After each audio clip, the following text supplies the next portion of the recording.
Hello everyone, welcome back to the channel.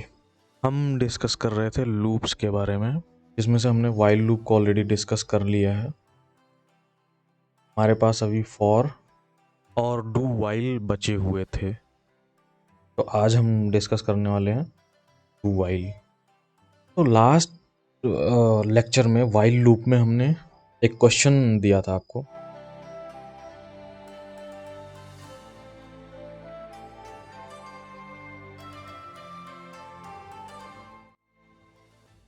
Question था ये, यहाँ पे अगर आपने ध्यान दिया होगा, वैसे आपको आंसर तो अब तक पता चल ही गया होगा, पर फिर भी यहाँ जो कॉमा होता है, अगर मैं इसको बाहर निकालूं तो यहाँ पे हम ध्यान से अगर हम देख रहे होंगे तो यहाँ कंडीशन में मैंने लिख रखा है कॉमा। तो मैंने लास्ट वीडियो में बताया था कि हमारे पास लॉजिकल ऑपरेटर्स यहाँ पे हम यूज़ कर सकते हैं, एंड और। तो अगर हमने कॉमा लगा दिया दो स्टेटमेंट को सेपरेट करने के लिए, दो इंडिविजुअल कंडीशंस को अगर सेपरेट करने के लिए हमने कॉमा लगा रखा है, तो बाय डिफ़ॉल्ट कंपाइलर इसको लॉजिकल एंड एज्यूम करके एग्जीक्यूट कर। तो यहाँ पे कॉमा की जगह वो एंड एज्यूम करेगा। अगर आपको और लगाना है तो आपको और फोर्सफुली लगाना होगा। तो अगर मैं इसको एग्जीक्यूट करूं, तो वैसे अगर हम देखें यहीं पे, अगर हम इसको ड्राई रन करने की कोशिश करें, तो ए और बी हमारा दोनों 1 है शुरुआत में। ए भी 1 है और बी भी 1 है। कंडीशन चेक किया, 1 is less than 10, less than equal to 10, yes. B is also less than 5, condition true है, तो हमने आउट कर दिया, ए को 1 प्रिंट कर दिया। फिर ए भी बढ़ गया, ए की वैल्यू हो गई 2, बी की वैल्यू हो गई 2।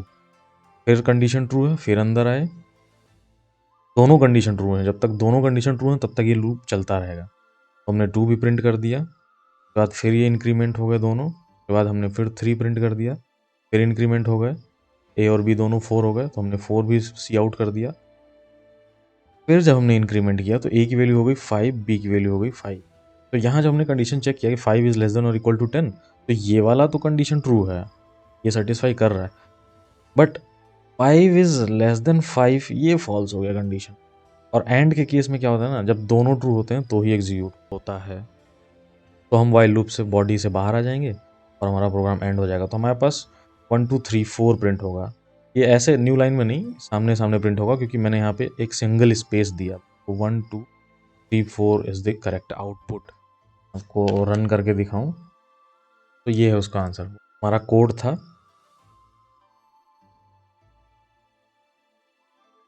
तो अब डिस्कस करते हैं डू वाइल की। तो सबसे पहले हम डू वाइल का डेफिनेशन की अगर मैं बात करूँ, थोड़ा सा डिस्कशन कर लेते हैं होता क्या है। तो डू वाइल बिल्कुल सिमिलर है वाइल की तरह, बिल्कुल वाइल की तरह काम करेगा, बस थोड़ा सा सिंटैक्स में अंतर है और एक दो डिफरेंस और हैं जो मैं बिल्कुल डिस्कस करूँ। दूसरी बात यहाँ पे क्या होती है ना, कि जैसे हम वाइल लूप को एंट्री कंट्रोल लूप बोलते थे और प्री टेस्ट लूप बोलते थे, वैसे ही इसको हम एग्जिट कंट्रोल लूप बोलते हैं। ये भी मैं समझाऊंगा क्यों और कैसे। और तीसरी बात ये है ना कि डू वाइल लूप में क्या होता है कि हमारा जो बॉडी होता है ना, वो एटलीस्ट एक बार तो रन करेगा ही करेगा, इंडिपेंडेंट ऑफ कंडीशन। कंडीशन क्या दी हुई है इससे कोई फर्क नहीं पड़ता, डू वाइल लूप को एक बार तो उसकी बॉडी एग्जीक्यूट करेगी ही करेगी। और इसमें भी वही बात है, बिल्कुल एग्जैक्टली वाइल की तरह, कि जब तक कंडीशन ट्रू रहेगी तब तक हमारा बॉडी एग्जीक्यूट होता रहेगा। तो अब अगर हम इसके सिंटैक्स की बात करें तो वैसे ही है, बस दिखाता हूँ थोड़ा सा क्या डिफरेंस है। इनिशियलाइजेशन तो वाइल में करते थे, यहाँ भी होगा। उसके बाद यहाँ हमारा डू कीवर्ड होता है और यहाँ से उसकी बॉडी स्टार्ट हो जाती है। उसके बाद सारे स्टेटमेंट्स जिनको हमें रिपीट करना है, मतलब ये हमारी बॉडी है डू वाइल लूप की। और यहाँ पे मॉडिफिकेशन, जैसे कि वाइल लूप के अंदर भी बॉडी में ही मॉडिफिकेशन होता था, या आप उसको अपडेट बोल सकते हो, नो प्रॉब्लम। जो हमारा काउंटर है या जो हमारा लूप वेरिएबल है उसको हम मॉडिफाई करते हैं, है ना, वरना तो फिर इन्फाइनाइट लूप में चला जाएगा। और यहाँ बॉडी क्लोज हो जाती है। बॉडी क्लोज होने के बाद यहाँ वाइल कीवर्ड यूज होता है, और वाइल कीवर्ड के अंदर वो कंडीशन लिखी होती है, कंडीशन चेक। और एक सबसे इंपॉर्टेंट चीज, यहाँ पे टर्मिनेटर 100% लगा होना चाहिए, कंपलसरी है। वाइल लूप में नहीं होता था। अगर आप वाइल लूप के सिंटैक्स को देखोगे सो ये है वाइल लूप का सिंटैक्स, जिसमें यहाँ पे अगर हम टर्मिनेटर लगा दें ना, तो ये वाइल लूप की जो बॉडी है ये वाइल लूप से बाहर हो जाएगी, ये वाइल लूप की बॉडी नहीं रह जाएगी, फिर ये नॉर्मल स्टेटमेंट्स बन जाएंगे। इसलिए यहाँ पे कोई टर्मिनेटर नहीं होता है। लेकिन डू वाइल लूप में ये मस्ट है। वाइल और डू वाइल में एक तरीके से ये डिफरेंस भी है। पहला डिफरेंस तो वाइल और डू वाइल में ये था।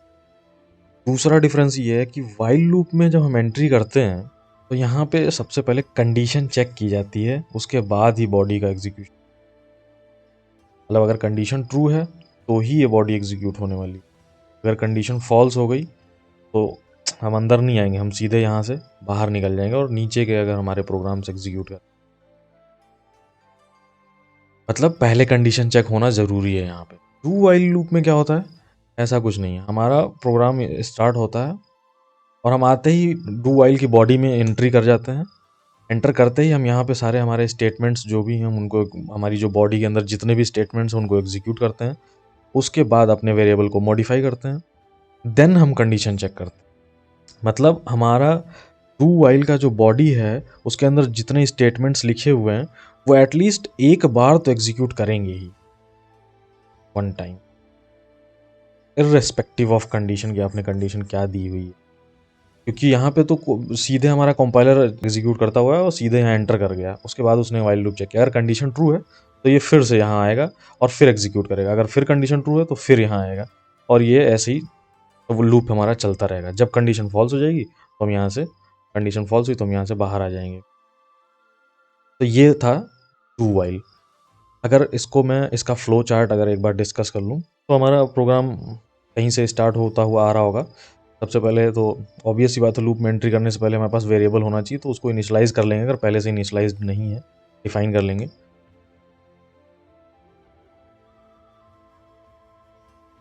और इतना होने के बाद हम सीधे अपने बॉडी को एग्जीक्यूट करना शुरू कर देंगे।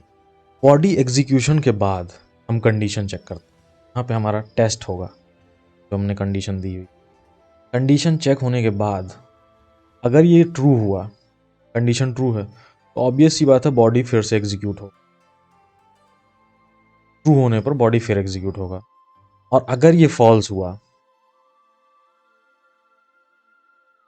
तो हम यहाँ से लूप से बाहर आ जाएंगे। मतलब सिंपल सा है बिल्कुल। हमारा कंपाइलर सीधे आता है और सीधे बॉडी का एग्जीक्यूशन शुरू कर देता है। बॉडी एग्जीक्यूट करने के बाद वो कंडीशन चेक करता है। कंडीशन ट्रू है तो फिर से बॉडी एग्जीक्यूट करेगा, कंडीशन ट्रू है फिर से बॉडी एग्जीक्यूट करेगा, और ये ऐसे लूप चलता रहता है। जैसी कंडीशन फॉल्स होती है लूप से हम बाहर आ जाते हैं। ये था हमारा flow chart do while loop के लिए। अब एक बार इसका एग्जांपल हम देख लेते हैं प्रोग्राम के थ्रू, कि अगर हमें कोई नंबर प्रिंट करना है, सपोज 1 to 10, जैसा कि हमने वाइल लूप में भी लिया था, सेम प्रोग्राम हम डू वाइल में कैसे रन करेंगे। तो मैं एक प्रोग्राम ओपन कर ले रहा हूँ, डू वाइल। ये हमारा मेन फंक्शन है। सबसे पहले हमें पता है कुछ भी वाइल लूप में भी और डू वाइल में भी इनिशियलाइजेशन यानी वेरिएबल डेफिनेशन, यानी कि जो हमारा लूप वेरिएबल होने वाला है, सपोज हमारे वेरिएबल का नाम है आई को मैंने 1 से इनिशियलाइज कर दी। ये था हमारा इनिशियलाइजेशन। उसके बाद डू और ये उसकी बॉडी। इस बॉडी के अंदर हमें वो सारे स्टेटमेंट्स लिखने हैं जिनको हमें बार बार रिपीट करना है। तो मैं यहाँ पे अपने आई को प्रिंट करना चाहता हूँ और न्यू लाइन में प्रिंट करना चाहता हूँ हर बार। मैंने न्यू लाइन दे दी। उसके बाद मॉडिफिकेशन, हमारे वेरिएबल का मॉडिफिकेशन। तो मैं मॉडिफाई कर देता हूँ आई को, I is equal to I plus 1 और आई प्लस इक्वल टू 1 और आई प्लस प्लस। ये तीनों एक ही बात है। मतलब आई में एक ऐड हो रहा है, सिंपल सी बात है कि आई में सिर्फ 1 का एडिशन हो रहा है। तो आप तीनों में से कोई भी एक्सप्रेशन यूज़ कर सकते हैं।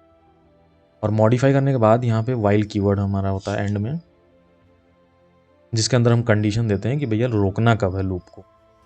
तो मैं कर देता हूँ ठीक है भाई, जब तक आई की वैल्यू लेस देन 10 है तब तक चलते रहना है। और टर्मिनेटर, तो इसको एग्जीक्यूट करके देख। उसके बाद फाइल नेम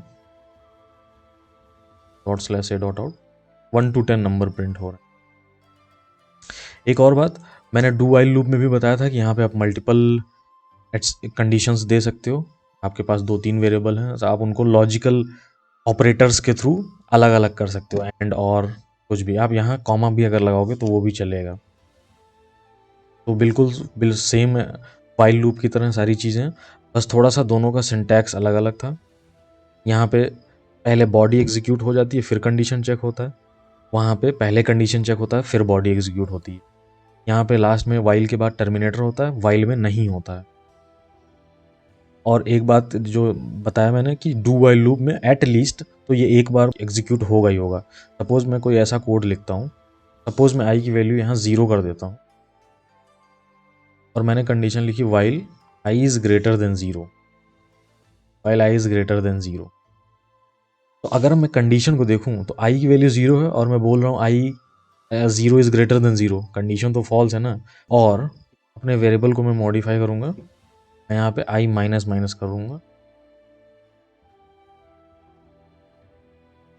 अगर आप आई प्लस प्लस कर दोगे तो ये इन्फानाइट लूप में चला जाएगा। क्यों? क्योंकि आई की वैल्यू तो हमेशा ग्रेटर देन होगी ना, 0 से हमेशा ग्रेटर देन होगी। 0 1 2 3 4 ये सारे नंबर हमेशा बड़े हैं 0 से, तो इन्फानाइट लूप में चला जाएगा, इसलिए मैंने माइनस माइनस लगा रखा है। तो इसको एग्जीक्यूट करते हैं, रन किया, 0 आउटपुट आया। जबकि अगर यहाँ वाइल होता तो ये 0 नहीं आउटपुट आता, क्योंकि वो पहले ही कंडीशन चेक कर लेता। अगर मैं सेम प्रोग्राम को वाइल में लिखूँ, ये मैंने सेम कोड वाइल लूप में लिख दिया, अभी देखते हैं इसका क्या आउटपुट आता है। कुछ भी नहीं आया, आना भी नहीं चाहिए था, क्योंकि वाइल लूप कंडीशन पहले चेक करता। तो ये था पूरा डिस्कशन डू वाइल लूप के बारे में। नेक्स्ट वीडियो में हम डिस्कस करेंगे फॉर लूप। तब तक के लिए बाय बाय।